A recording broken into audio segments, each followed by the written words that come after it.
आंखों देखा हाल। तो क्या आप मानते हो आपके पूर्वज मतलब साइंस की जानकारी नहीं रखते थे? आप ही अकेले जन्मे हो?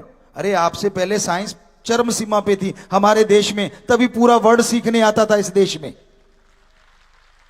आज गुम कर दी है तो आपके ऐसे कर्मों ने जो नहीं करने चाहिए। आप अहंकार में डूबे हैं, आप नशे में डूबे हैं, खुदी में डूबे हैं। और कुछ लोग तो दूसरों को मार के ये सोचते हैं कि मैंने पता नहीं कौन सा तीर मार दिया। अरे लानत, जवानी काम में तो आती अगर किसी का नशा छुड़वा देता, किसी के होते घर बर्बाद को आबाद कर देता तो मान लेते कि तूने अच्छा काम किया। समाज को डराना, समाज को भयभीत करना, यह हमारे धर्मों में राक्षसों का काम हो सकता है, इंसान का नहीं। यही सच्चाई है, धर्मों की सच्चाई बोल रहे हैं। तो अपनी जवानी को अच्छे कामों में लगाओ बच्चों, किसी का भला करो। अरे रोड पे कोई ऐसा दिव्यांग जिसको दिखता नहीं है वो खड़ा है, उंगली पकड़ के रोड पार करवा दो, ये आपका दान महादान के समान है।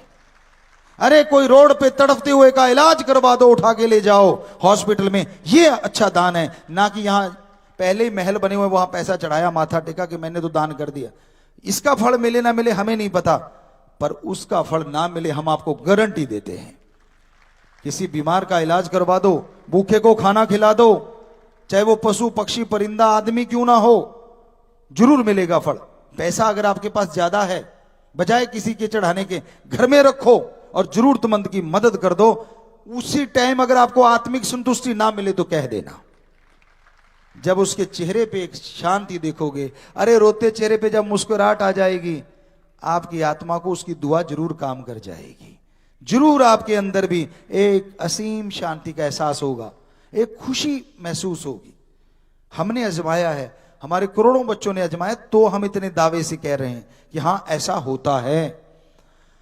हाँ, पीछे बच्चे हाथ खड़ा करने लगे कि हाँ जी ऐसा होता है। तो आप देख सकते हैं सेवादार उधर लाइव पे भी कितने बच्चों ने हाथ खड़े कर रखे हैं, ये देख हाईलाइट किया है, यहां ज्यादा लोग बैठे। तो ये कोई झूठ नहीं, हमने कोई इनको पढ़ाया नहीं कि हाथ खड़े करना, अपने आप क्योंकि इनको फील हुआ है। तो हाथ नीचे कर लो, मालिक खुशियां दे बेटा। ऐसे कर्म करते रहो लगातार, ताकि और खुशियां लो और असीम शांति आपके अंदर आए। तो बताइए हमारे धर्मों में कहां गलत लिखा है?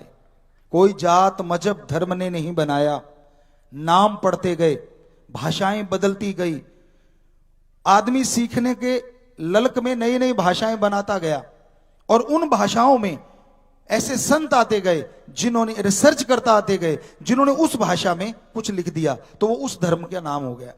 लेकिन जात पात कहीं नहीं बनी। कईयों ने कहा गुरुजी पवित्र वेदों में जात बनाई हुई है, ऊंच नीच बनाया हुआ है। जी नहीं, ऐसा कुछ भी नहीं है। हमारे धर्मों में खास करके पाक पवित्र वेदों की बात अगर आप कहते हो कि भाई उन्होंने ऊंच नीच बनाया, जी नहीं, उन्होंने क्या बनाया? वर्ण, वर्ण बनाए। जन्म से किसी की जात नहीं, कर्म से उन्होंने नाम रखा।